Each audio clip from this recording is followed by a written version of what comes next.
দেখুন, প্রথমত আমি সাওনি হাজরাকে বাংলার সমস্ত মানুষের তথা ভারতবর্ষের সমস্ত মানুষের তরফ থেকে ধিক্কার জানাচ্ছি। কেন সে যে কাজটা করেছে সেই কাজটা ভারতবর্ষের সম্প্রীতিকে আঘাত করেছে। যেই সম্প্রীতি হয়তো কিছু একটা শ্রেণী চেষ্টা করছে, যারা আরএসএস তথা বিজেপির যারা অঙ্গন হিলনে চলছে, তারা এই ভারতবর্ষকে তারা নিজের দেশপ্রেম দেখিয়ে এই ভারতকে খণ্ড বিখণ্ড করার চেষ্টা করছে। কিন্তু এই সাওনি হাজরা জানে না যে এই ভারতবর্ষ তথা এই পশ্চিম বাংলায় মুসলমানদের কি অবদান রয়েছে। আমরা ধৈর্যের পরিচয় দিয়ে আছি, আমরা বিক্ষোভ সমাবেশ করছি, প্রয়োজনে আরও করব। এবং আপনি যেটা বললেন যে শুভেন্দু অধিকারী যেটা বলেছেন যে কি আজ তাক যেটা বলেছেন, তিনি বলেছেন কি চোখের খিদেতে মেয়ের বয়সী বুকে হাত। লজ্জা করা উচিত সেই সাংবাদিককে। ভারতবর্ষ গণতন্ত্র রাষ্ট্র, সেই রাষ্ট্রের চতুর্থ স্তম্ভ বলা হয় এই সংবাদ মাধ্যমকে। সেই সংবাদ মাধ্যমে বসে এই আজ তাক চ্যানেলের অ্যাঙ্কার কি করে এই ভাষা ব্যবহার করতে পারে? ওনাকে অবিলম্বে ওনার উপরে বিরুদ্ধে এফআইআর দায়ের করা হয়েছে।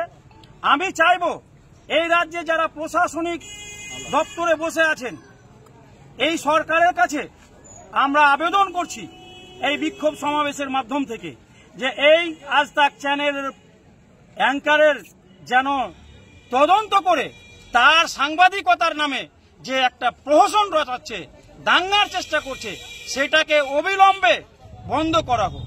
এবং আজ তাক চ্যানেলকে হুঁশিয়ারি দিয়ে বলছি, এই ধরনের খবর সামনে দিনে আসলে আমরা কিন্তু মাঠে বুঝে নিব আপনাকে, আমরা আপনাকে মাঠে বুঝে নিব। আপনি চ্যানেলে বসে থেকে অপ্রীতিকর ঘটনাকে একটা সাজানো গোছানো করে দিয়ে মেয়ের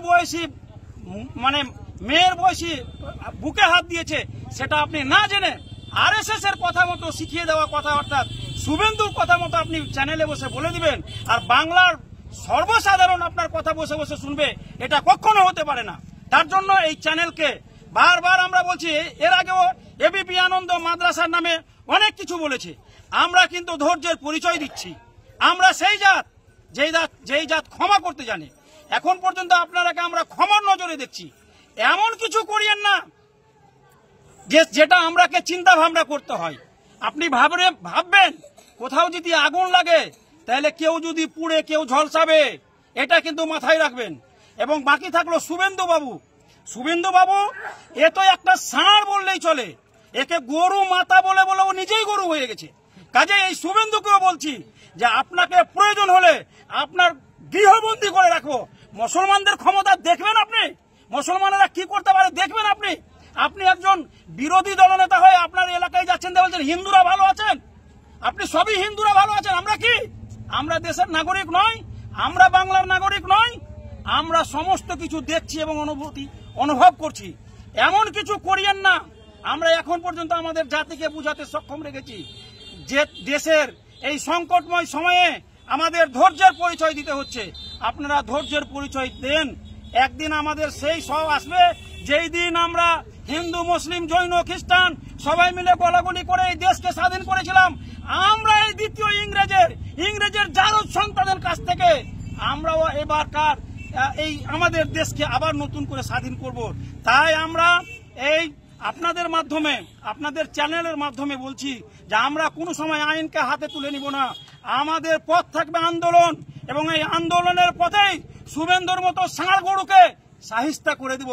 এবং সরকারের প্রতি আমাদের পূর্ণ আস্থা রেখে বলছি, নিরপেক্ষ ভূমিকায় চলুন এবং দোষীকে সাব্যস্ত করে প্রশাসনকে শাস্তির নির্দেশ দেন, যে যেন প্রশাসন কোন রকম অঙ্গন হেলনে না পড়ে দোষীকে শাবাশি দিবে।